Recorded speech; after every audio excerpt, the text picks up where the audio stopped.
Hello बच्चों, हम पढ़े थे थर्मोडायनेमिक्स और थर्मोडायनेमिक्स में लास्ट के लेक्चर में हमने देखा था वर्क को स्टार्ट किया था कि वर्क क्या होता है। और बेटा एक बार मैं फिर से रिवाइज करवा देता हूँ। वर्क में हमने क्या पढ़ा था? वर्क में हमने ये पढ़ा था कि थर्मोडायनेमिक्स में पीवी वर्क होता है वो इंपॉर्टेंट होता है। फिर से मैं रिपीट कर देता हूँ, PV work is important, PV work is important in thermodynamics. Thermodynamics है, इसके अंदर कौन सा वर्क इंपॉर्टेंट होता है? पी वर्क इंपॉर्टेंट होता है। ठीक है, फिर हम कंप्रेशन वर्क देखा था, एक्सपेंशन वर्क देखा था, या work done on system, work done by system, इनको पढ़ रहे थे। देखो हमने ये लिए सिलेंडर है, इस पर ये पिस्टन लगा हुआ है, ये आपका एक्सटर्नल प्रेशर है और ये ड्राइविंग फोर्स है, इंटरनल प्रेशर है जो आइडियल गैस के कारण आ रहा है, ये मान लिया था। और हम वर्क किसके कारण मानते हैं? Work is consider always due to external pressure. ठीक है, तो हमने ये देखा था इफ एक्सटर्नल प्रेशर है, पी एक्सटर्नल है, इसकी वैल्यू अगर इंटरनल से ज्यादा है, एक्सटर्नल प्रेशर अगर इंटरनल से ज्यादा है तो क्या होगा? कंप्रेशन, कंप्रेशन होगा।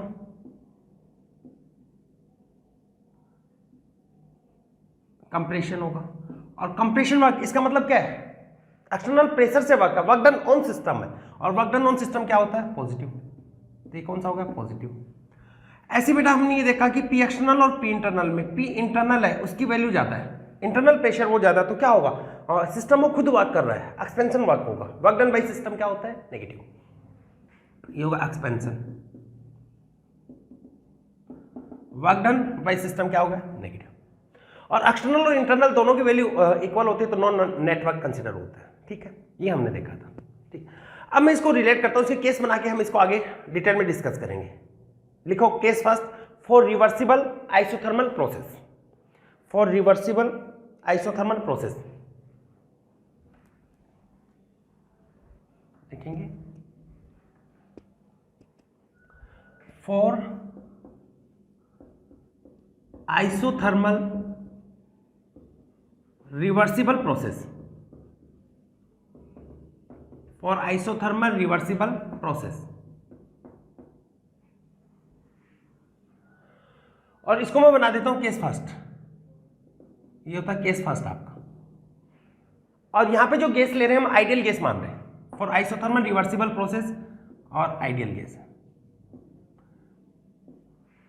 ठीक है, तो यहां पे वक्त देखो क्या होता है, ये तो डी डब्ल्यू इक्वल टू होता है माइनस पी गैस है, जी का मतलब क्या? Ideal gas, P D B.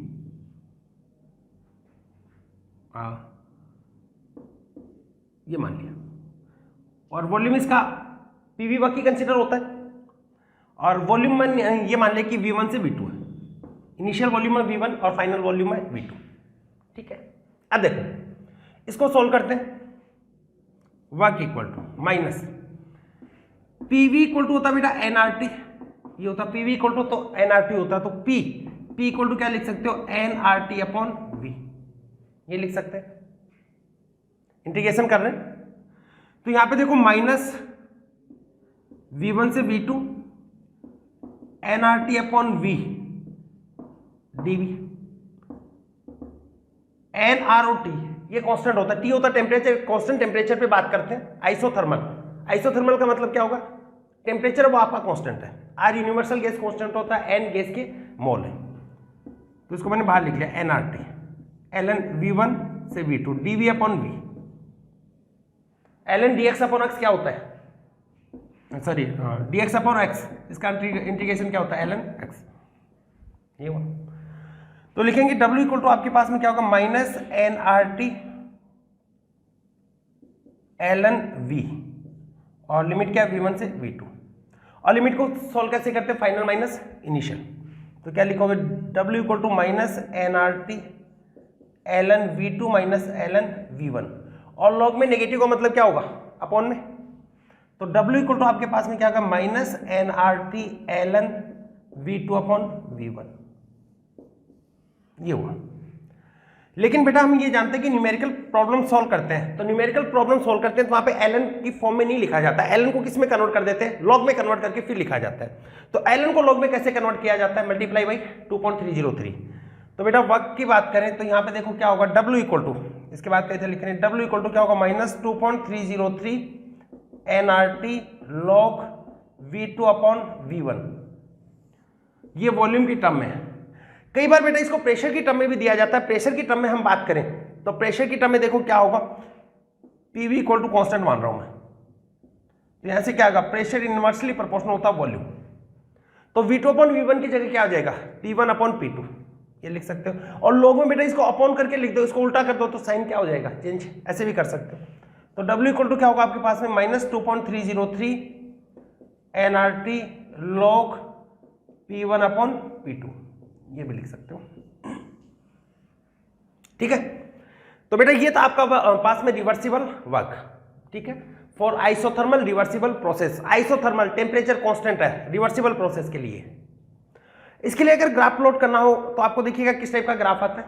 Graph plot करने ये होगा, चलो इसको नोट कर लो फिर मैं करवाता हूं। नोट कर लीजिए एक बार इसको। आइसोथर्मल रिवर्सिबल प्रोसेस है, ध्यान रखना ये ओनली फॉर रिवर्सिबल प्रोसेस। तो ये फॉर्मूला ध्यान में रखना किसके लिए, ओनली फॉर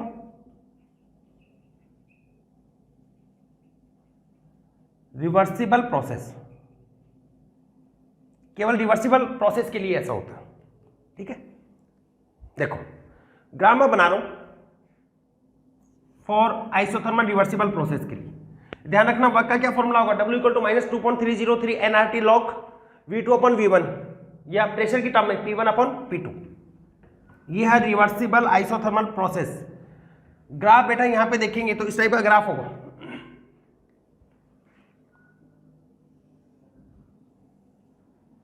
ये PV है, प्रेशर और वॉल्यूम, ये होगा जैसे ये P1 V1 और ये क्या होगा P2 V2। तो यहां पे वर्क होता है, इसमें जितना भी एरिया कवर किया जाता है उसके इक्वल वर्क आता है, रिवर्सिबल में कंप्लीट आता है। W एक्सपेरिमेंटल है, किसके लिए, रिवर्सिबल, आइसोथर्मल रिवर्सिबल। ऐसे हम बात करते हैं फॉर आइसोथर्मल इरिवर्सिबल प्रोसेस। उसके लिए और देखते हैं, चलो मैं यहीं पे बता देता हूं, case second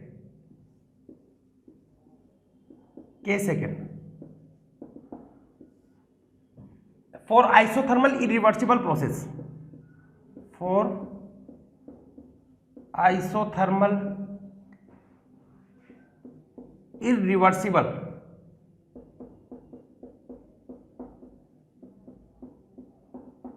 process, for isothermal irreversible process. बेटा आइसोथर्मल टेम्परेचर कांस्टेंट है, इरिवर्सिबल प्रोसेस है, तो वहां पर बेटा वर्क होता है, वर्क इक्वल टू होता है -P एक्सटर्नल dV के इक्वल होता है।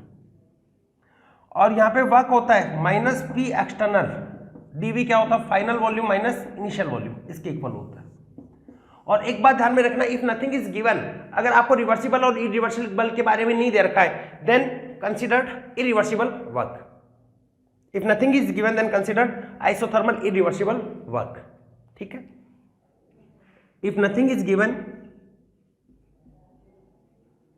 if nothing is given then isothermal irreversible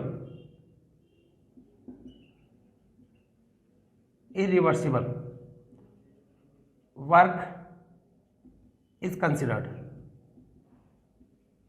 बेटा आपको रिवर्सिबल और इरिवर्सिबल इसको कैटेगराइज करके नहीं दे रखा है, सिर्फ आपको ये बोल रखा है कि वर्क कैलकुलेट करो, तो रिवर्सिबल कैलकुलेट करना है, इरिवर्सिबल, तो उस कंडीशन में हम किसको मानना है, इरिवर्सिबल है, इसको कंसीडर करना है।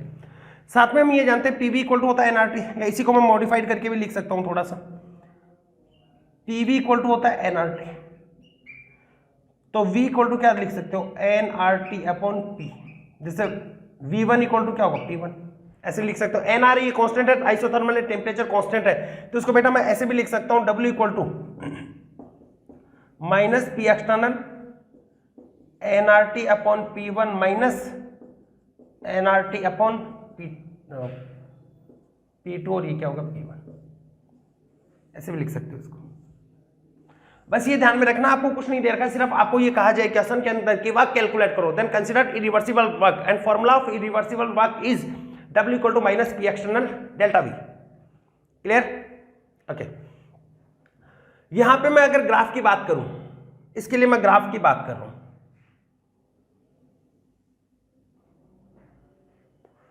यहां पे मैं ग्राफ बनाऊं, इधर बना देता हूं बेटा ऊपर की साइड में, ये आइडियल केस के लिए ध्यान रख लेना। ऊपर की साइड में इसका ग्राफ बना रहा हूं, ये होगा P और V, P1 V1 P2 V2, एक सिंगल स्टेप में हो रही है। तो यहां पे वर्क है, ये वाला वर्क कंसीडर किया जाता है, V2 माइनस V1, ये वाला वर्क कंसीडर होगा, सिर्फ ये वाला वर्क कंसीडर होगा, ये वाला वर्क नहीं होगा। तो यहां पे बेटा ये वाला वर्क ही कंसीडर होता है यहां पे W इरिवर्सिबल में। इसका मतलब रिवर्सिबल और इरिवर्सिबल दोनों प्रोसेस है, वर्क किसमें ज्यादा होता है, रिवर्सिबल में इरिवर्सिबल। देखो इरिवर्सिबल में तो कंप्लीट जितना घेरा गया एरिया है वो सारा आएगा, जबकि इसके अंदर ये वाला आएगा फाइनल और इनिशियल स्टेज। ठीक है, इसलिए हम ये कह सकते हैं work in irreversible process is less than reversible process. Work done इन, या ये लिख सकते हो work done in reversible process is observe more than irreversible process. Work in reversible process, work in reversible process will be more than irreversible process, will be more than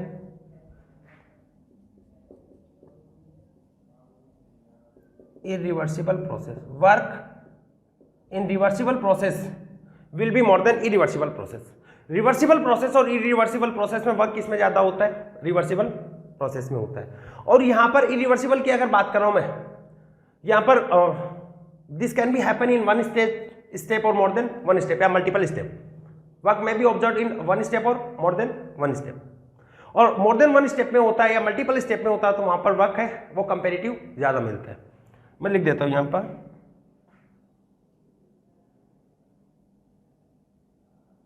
work may be take place in single step or multiple step। work may be take place in single step or multiple step। ये तो single step में हो गया, और multiple step में भी बात कर रहे हैं, और इन दोनों में अगर कंपेयर करेंगे work in multi step, work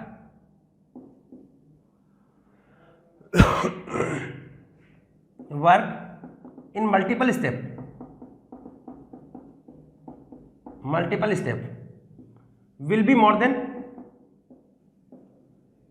more than single step.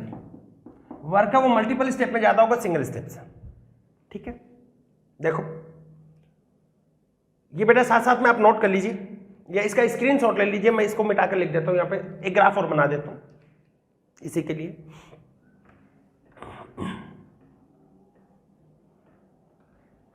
Reversible के लिए बात करें तो यहां पे सिंगल स्टेप में भी हो सकता है और मोर देन वन स्टेप में भी हो सकता है। ये होगा PV, P1 V1 P2 V2, और यहां पे बेटा ये भी हो सकता है, एक पॉइंट यहां पे भी आ सकता है, जैसे ये P1 डैश V1 डैश, ये भी हो सकता है। तो यहां पे देखो पहले तो इतना ही वर्क आ रहा था फाइनल स्टेज में, लेकिन मल्टीपल स्टेप में होगा तो ये वाले भी तो आ गई ना, तो कवर्ड एरिया वो बढ़ जाता है। कवर्ड एरिया बढ़ने के साथ साथ में वर्क है ये भी बढ़ जाता है। तो बेटा हमने पढ़ा रिवर्सिबल वर्क और इरिवर्सिबल वर्क। अब इसके न्यूमेरिकल करने एक बार मैं फिर से एक्सप्लेन कर देता हूं। रिवर्सिबल वर्क और इरिवर्सिबल वर्क में, रिवर्सिबल वर्क है उसमें तो कंप्लीट एरिया कवर्ड होता है, इसलिए उसमें वर्क डन होता है वो इरिवर्सिबल की कंपैरिजन में ज्यादा आता है। इरिवर्सिबल वर्क है उसमें देखो सिंगल स्टेप में भी हो सकता है और मल्टीपल स्टेप में भी हो सकता है, लेकिन मल्टीपल स्टेप में कवर्ड एरिया ज्यादा होगा, इसलिए work in multiple step will be more than single step. Note कर लीजिए, फिर इसके न्यूमेरिकल करते हैं।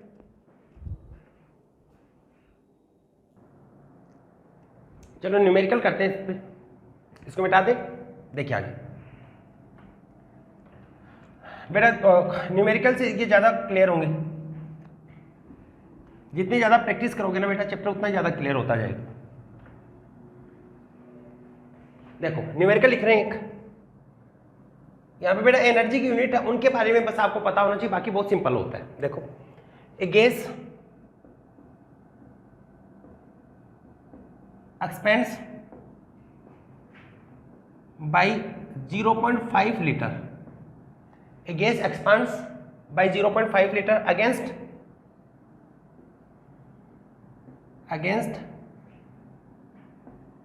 a constant pressure,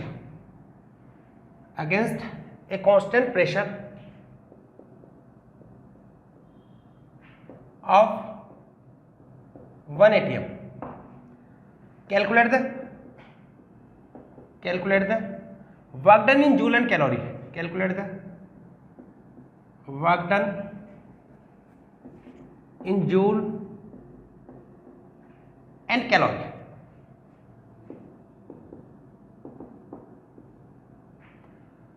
देखिए आपको ये बोला कि एक gas expand by 0.5 litre, gas है वो एक्सपेंड कर रही है कितना 0.5 litre at a constant pressure of 1 atmosphere against a constant pressure of 1 atmosphere. Calculate the work done in joule and calorie. ठीक है, अब बेटा आप ये जानते हो कि वर्क कुछ नहीं दे रखा तो कौन सा वर्क कंसीडर किया जाता है, इरिवर्सिबल। क्या होता है minus P external delta we, ये होगा। अब देखो इसको बहुत ध्यान से देखना बेटा, पी एक्सटर्नल कितना है 1 एटमॉस्फेरिक प्रेशर है, इसके अगेंस्ट है। चेंज इन वॉल्यूम ये क्या एक्सपेंड बाई 0.5, कितना एक्सपेंड कर गई 0.5 लीटर, इसका मतलब ये कितना 0.5, तो दोनों को सोल्व किया तो कितना होगा 0.5 और ये 0.5 क्या आ गया आपके पास में एटमॉस्फेयर और ये क्या होगा लीटर। प्रेशर किस में ले रखा है एटमॉस्फेयर में और वॉल्यूम किस में ले रखा है लीटर में। बेटा यूनिट कन्वर्जन यहाँ पे सिखा रहे हैं आपको, ये प्रेशर एटमॉस्फेयर में होगा, वॉल्यूम लीटर के अंदर होगा, यहाँ तक देखो। लेकिन आपको यहाँ पे ये नहीं पूछा एटमॉस्फेयर लीटर नहीं पूछा, आपको किस में पूछा है कैलोरी के अंदर और जूल के अंदर पूछा। अब देखिएगा यहाँ पे कैलोरी और जूल में क्या रिलेशन होता है बेटा, वैसे तो ये होता है 1 जूल इक्वल टू 0.2390 कैलोरी होता है, या 1 कैलोरी इक्वल टू होता है 4.18 या 4.2 भी लिख सकते हो जूल, या 1 किलो कैलोरी इक्वल टू होगा 4.18 किलो जूल। और बेटा यहाँ पे ये देखेंगे 1 एटमॉस्फेयर लीटर, ये आपको याद रखना 1 atmosphere litre very important, 1 atmosphere litre equal to होता है 101.3 जूल। 1 एटमॉस्फेयर लीटर किसके बराबर होता है 101.3 जूल है, इसके इक्वल होता है। ठीक है, और देखो यहाँ पे अगर इसी को आपको अर्ग में कन्वर्ट करना है तो 1 जूल इक्वल टू कितना होता है 10⁻7 अर्ग में कन्वर्ट करना हो इसको तो 101.3 इंटू 10⁻7 अर्ग, और साइंटिफिक नोटेशन करते हैं तो पॉइंट से पहले एक वैल्यू रखी जाती है, तो यहाँ पर 1.013 इंटू 10⁹ अर्ग ये लिख सकते हो आप। सबसे ज्यादा इंपॉर्टेंट ये है 1 एटमॉस्फेयर लीटर इक्वल टू कितना होगा 101.3 जूल, कैलोरी में कन्वर्ट करना है डिवाइड बाई 4.2, तो ये आएगा आपके पास में 1 atmosphere litre 1 ATM litre equal to होता है कैलोरी में 24.206 कैलोरी, ये होता है। ठीक है, तो बेटा ध्यान रखना 1 एटमॉस्फेयर लीटर इक्वल टू कितना होगा 101.3 जूल होता है, और 1 एटमॉस्फेयर लीटर कैलोरी में कितना होता है 24.2 कैलोरी होता है। ठीक है, तो वर्क की बात करें तो वर्क कितना होगा -0.5 एटमॉस्फेयर लीटर है, इसको आप किस में कन्वर्ट कर रहे हो जूल में, तो कितना होगा 101.3, इससे मल्टीप्लाई कर देंगे ये जूल में आ जाएगा, कितना होगा सॉल्व करोगे ये होगा लगभग 50.6 जूल। ऐसे कैलोरी में कन्वर्ट करना -0.5 कितना है 24.2, ऑलमोस्ट हाफ हो जाएगा इसका, कितना होगा लगभग ये होगा 12 आ जाएगा, लगभग 12 पॉइंट देख लेना कितना था 0.1 के समथिंग देखना, ये किस में होगा कैलोरी। तो बेटा न्यूमेरिकल बहुत सिंपल सा न्यूमेरिकल है, यहाँ पे बेटा डेटा बेसिस पे आपको ये ध्यान में रखना, ये एक्सपेंड बाई 0.5 कितना से चेंज होगा 0.5 से एक्सपेंड करके अगेंस्ट एक कांस्टेंट प्रेशर ऑफ 1 एटीएम के against. Calculate the work done in joule and calorie, joule और कैलोरी में वर्क का वर्क होता minus P external delta we, external pressure कितना 1 ये हो गया, लेकिन ये एटमॉस्फेयर लीटर में आ रहा है। आपको किस में कन्वर्ट करना है, जूल और कैलोरी में, और 1 एटमॉस्फेयर लीटर इक्वल टू होता है 101.3 जूल, तो इससे मल्टीप्लाई कर दो, कैलोरी में होता तो 24.2 से मल्टीप्लाई कर दोगे। नोट कर लीजिए। नेक्स्ट न्यूमेरिकल पर चलते हैं, लिखेंगे नेक्स्ट क्वेश्चन, इसको लिख लिया बस बेटा। यूनिट का ध्यान में रखना है, 1 एटमॉस्फेयर लीटर इक्वल टू होता है 101.3 joule and 1 atmosphere litre equal to होता है 24.2 कैलोरी, 206 कैलोरी। देखो नेक्स्ट क्वेश्चन लिखिएगा, कैलकुलेट द वर्क डन, लिखेंगे कैलकुलेट द वर्क डन। बेटा बहुत इजी होता, थोड़ा सा सोचना इसमें। Calculate the work done when 1 mole of water, 1 mole of water, 1 mole of water at 373 kelvin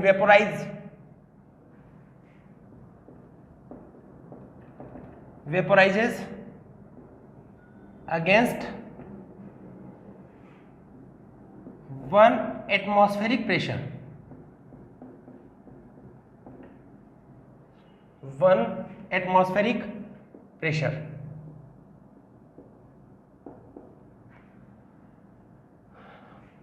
assume जो वेपराइजेशन हो रहा है ना, वहां पे जो वेपर बन रही है, जो गैस बन रही है, उसका आपको एज्यूम करना ideal gas behaviour. Assume ideal gas behaviour. पहले क्वेश्चन को ध्यान से समझिएगा, क्या पूछा आपसे, अगर क्वेश्चन समझ गए तो बहुत सिंपल सा है। Calculate the work done when 1 mole of water at 373 kelvin vaporised against 1 atmospheric pressure. Mole कितना दे रखा आपको, mole of water liquid water, उसका कितना मोल है, 1 मोल। टेम्परेचर कितना दे दिया, 373 केल्विन। प्रेशर कितना, 1 atm। अब देखिए यहाँ पे nothing is given then consider irreversible work, और इरिवर्सिबल वर्क का फॉर्मूला क्या होता है, minus P external delta V, W equal to होता है minus P external delta we.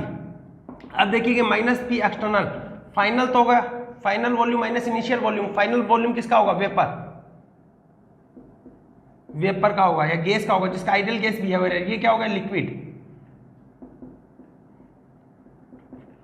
और बेटा आपको ये पता है लिक्विड की कंपैरिजन में गैस है उसका वॉल्यूम बहुत ज्यादा होता है। Volume of liquid consider negligible as compare to gas, तो ये लिख सकते हैं वॉल्यूम ऑफ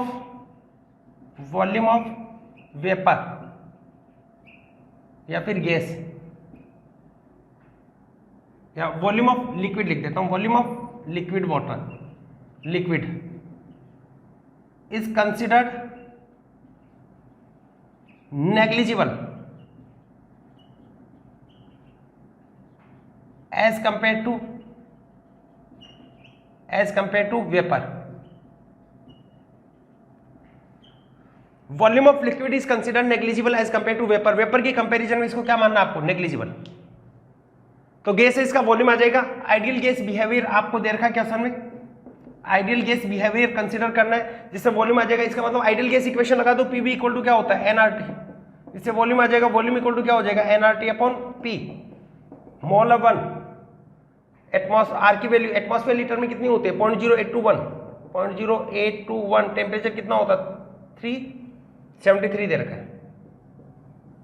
प्रेशर कितना, 1 एटमॉस्फेरिक प्रेशर। दोनों को मल्टीप्लाई करोगे तो वॉल्यूम आता है 31 लीटर, दोनों का मल्टीप्लीकेशन होता है 31। तो एक्सटर्नल प्रेशर आपका कितना 1 और ये कितना होगा 31, तो कितना होगा -31 एटमॉस्फेयर लीटर। ये आपके पास में होगा वर्क आपके पास में कितना आ रहा है, -31 एटमॉस्फेरिक लीटर। लेकिन आपको किस में कैलकुलेट करना है, कुछ दे ही नहीं रखा है यहाँ पे। तो ये मान लो कि वर्क डन इन कैलोरी कैलकुलेट करना है, या मान लेते हैं जूल में कैलकुलेट करना है। Calculate the work done in joule, atmospheric litre में पूछा जाए तब तो यही होगा। जूल में कन्वर्ट करना है तो एटमॉस्फेयर लीटर है, उसको जूल में कन्वर्ट करेंगे। हम ये जानते हैं 1 एटमॉस्फेयर लीटर इक्वल टू कितना होता है, 101.3 जूल। तो कितना होगा -31 मल्टीप्लाई 101.3 जूल में आएगा। सॉल्व करोगे कितना होगा 3140.3 जूल। ऐसे अगर बेटा कैलोरी में कन्वर्ट करना होगा तो क्या होगा 1 एटमॉस्फेरिक लीटर इक्वल टू होता है 24.206 कैलोरी। देन इस एटमॉस्फेरिक लीटर वाला वर्क आ रहा -31 मल्टीप्लाई बाई 24.206। क्लियर हुआ? नोट कर लीजिए इसको और बताते हैं। तो बस यहाँ पे क्या ध्यान में रखना है, एक तो यूनिट कन्वर्जन की 1 एटमॉस्फेरिक लीटर है, आपको बेटा डेटा है प्रेशर और प्रेशर दिया रहता है एटमॉस्फेयर में और वॉल्यूम लीटर में दिया रहता है, लेकिन आपसे पूछा किस में जाता है वर्क है उसकी यूनिट पूछी जाती है जूल और कैलोरी के अंदर। तो इस टाइप से ये ध्यान में रखना 1 atmosphere litre equal to 101.3 joule में, कैलोरी में 24.206। और एक ध्यान में रखना लिक्विड की कंपैरिजन में गैस द्वारा ऑक्यूपाइड वॉल्यूम बहुत हाई होता है। तो यहाँ पर 1 मोल वाटर की कंपैरिजन में 1 मोल जो वेपर होगी उसका वॉल्यूम होगा वही कंसिडरेबल होगा, क्योंकि उसकी कंपैरिजन में ये क्या हो गया नेग्लिजिबल। नोट कर लीजिए और बताते हैं।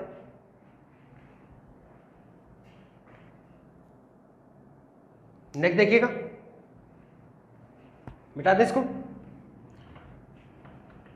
Calculate the amount of work done, लिखेंगे calculate the amount of work done by 2 mole of ideal gas, by 2 mole of ideal gas. लिखते जाना साथ साथ में बेटा क्वेश्चन लिखना और पहुंच करके पहले अपने से सॉल्व करना है, उसके बाद में मैच करना है।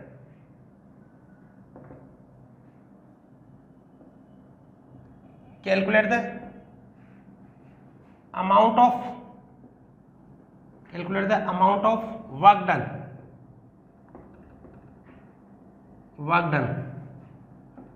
by 2 mole of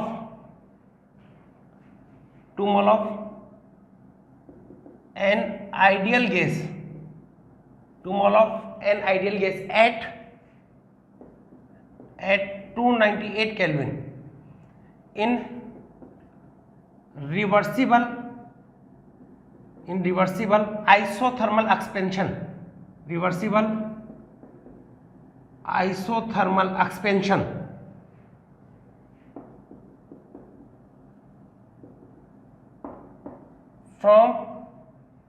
from 10 liter to 20 liter।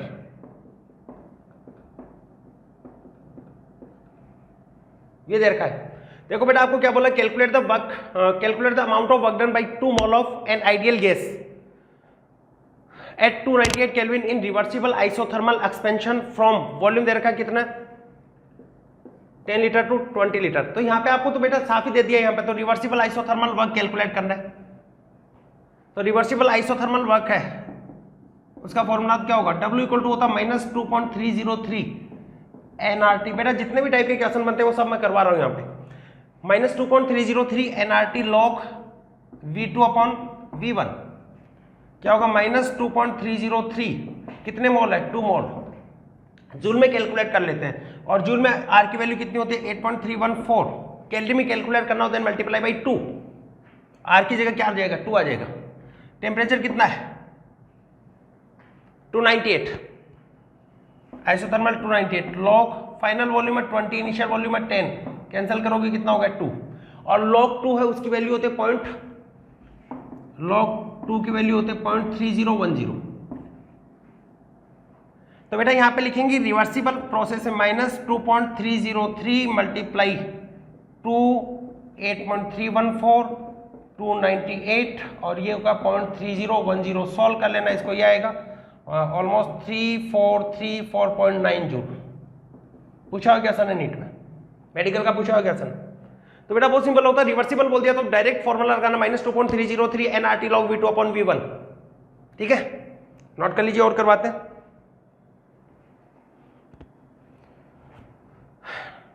चलो एक और लिखता हूं मैं, जितने भी टाइप के बन सकते हैं वो मैं सभी करवा रहा हूं, बेटा दें इसको। देखिए आगे हर क्वेश्चन में बेटा कुछ ना कुछ डिफरेंस आपको मिलेगा, एक ही एक टाइप की रिपीट नहीं होंगे, थोड़ा बहुत चेंज होगा, ध्यान से कीजिएगा। Calculate the maximum work done in expanding of,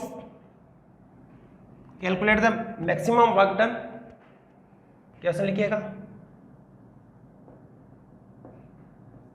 calculate the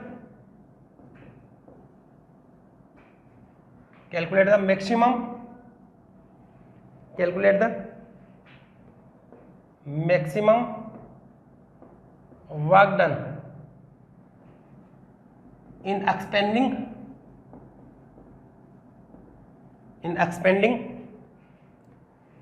16 gram of oxygen at 300 Kelvin and occupying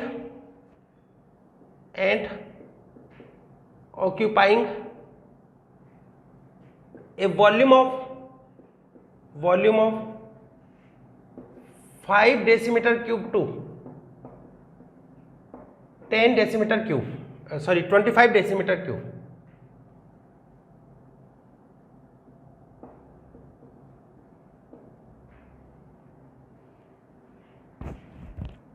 देखो यहाँ पे क्या लिखा, calculate the maximum work done in expanding of 16 gram of O2 at 300 kelvin and occupying a volume of 5 decimetre cube to 25 decimetre cube. ये बता रहे कि expand हो रहा है 5 decimetre cube to 25 decimetre cube. Language में ऐसे भी लिखा रहता है कि इसका volume it become until 25 decimetre cube, ये भी आता है, या 25 decimetre cube A volume of 5 decimetre cube becomes until 25 decimetre cube. तो यहाँ पे वर्क आपको कैलकुलेट करना है, ठीक है। अब यहाँ पे देखो रिवर्सिबल वर्क कैलकुलेट करोगे, इरिवर्सिबल। एक और फंडा बता रहे हैं, एक और बहुत इंपॉर्टेंट कंसेप्ट आपको बताने जा रहे हैं। Maximum work in expanding, expansion में मैक्सिमम वर्क होता है रिवर्सिबल, और कंप्रेशन में मैक्सिमम वर्क होता है इरिवर्सिबल। ध्यान रख लेना, वेरी वेरी इंपॉर्टेंट, स्टार बना के लिखेंगे, अपनी कॉपी पे लिखेंगे। Maximum work in expanding of gas, in expanding, ये होता है रिवर्सिबल, ये होगा रिवर्सिबल। सेकेंड है maximum work in compression of ideal gas, maximum work in compression. और ये कौन सा होता है, इरिवर्सिबल वर्क, ये होता है इरिवर्सिबल वर्क। तो दो टाइप के वर्क होते हैं, रिवर्सिबल वर्क और इरिवर्सिबल वर्क। अगर एक्सपेंडिंग मैक्सिमम के बेसिस पे, जनरली अगर अकेला मैक्सिमम लिखा हो ना, तो मैक्सिमम वर्क किसमें होता है, रिवर्सिबल में या इरिवर्सिबल में। हम जानते हैं रिवर्सिबल में होता है, लेकिन वो कब होता है, एक्सपेंडिंग में और कंप्रेशन में। ये ग्राफ के बेसिस पे आगे फिर से देखेंगे इसको। कंप्रेशन में मैक्सिमम वर्क किसमें होगा, इरिवर्सिबल में, ठीक है। तो यहाँ पर तो क्या पूछा है, calculate the maximum work done in expanding of 16 gram O2। Expanding है, मैक्सिमम वर्क एक्सपेंडिंग में, तो कौन सा होगा यहाँ पे, रिवर्सिबल। तो यहाँ पे कौन सा फॉर्मूला लगेगा, रिवर्सिबल, आइसोथर्मल रिवर्सिबल का फॉर्मूला लगेगा। क्या होता है, -2.303 nRT log V2 upon V1, -2.303 n mole given mass upon molecular mass, ये हो गया। जूल में कैलकुलेट कर लेते हैं, 8.314। टेम्परेचर कितना होगा, कितने पे, 300 log V2 upon V1, final volume है 25, इनिशियल वॉल्यूम है 5, 5 जा 25, log 5 की वैल्यू तो 0.69, जिसको हम मान सकते हैं 0.7 मान सकते हैं, 0.7 मान सकते हैं। तो बेटा यहाँ पे कैलकुलेट करोगे, -2.303 1/2 8.3 300.7 जूल में आ जाएगा। सॉल्व करोगे लगभग ये आता है 2.01 × 10⁻³ जूल। सॉल्व कर लेना। और कैलोरी में बेटा कैलकुलेट करना हो तो आप यहाँ पे क्या करोगे, आर की वैल्यू को चेंज करना है। कैलोरी में आर की वैल्यू कितनी होती है, 2, ठीक है। नोट कीजिएगा, डिफरेंट टाइप के 2 क्वेश्चन और करवाते हैं इसमें। नेक्स्ट लिखिएगा, 5 मोल ऑफ एन आइडियल गैस। देखो कुछ और क्वेश्चन करवा देता, मेरे नीट में पूछा हुआ क्वेश्चन और करवा रहा हूँ। ये भी मेडिकल में भी पूछा हुआ क्वेश्चन था। देखो बहुत इजी से क्वेश्चन पूछे जाते हैं, बस आपको कंसेप्ट क्लियर होने चाहिए। 5 मोल of an ideal gas 27 degree centigrade expends isothermally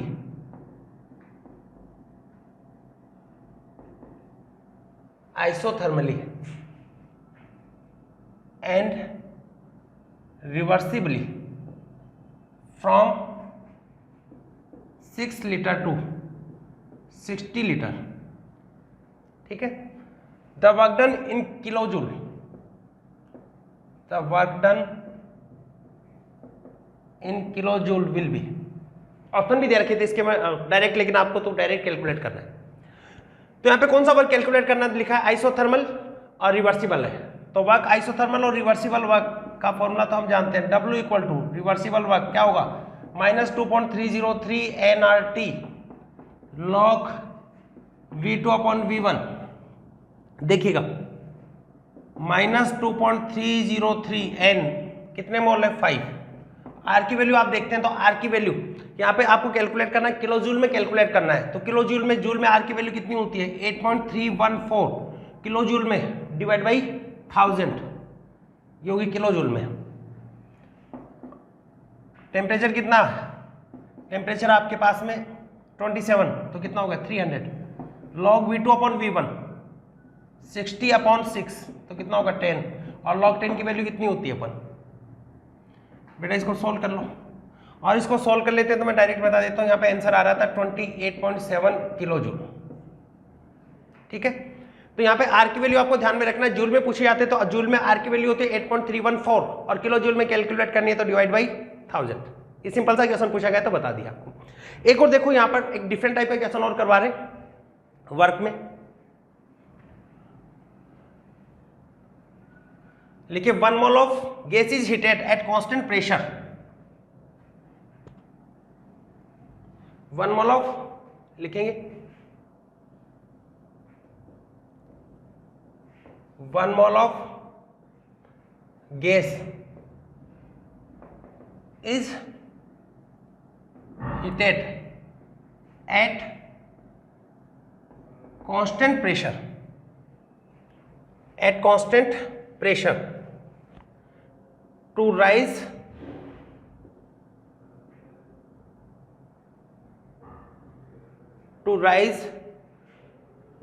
its temperature, to rise its temperature 1 degree centigrade. The work done in joule is to rise its temperature 1 degree centigrade.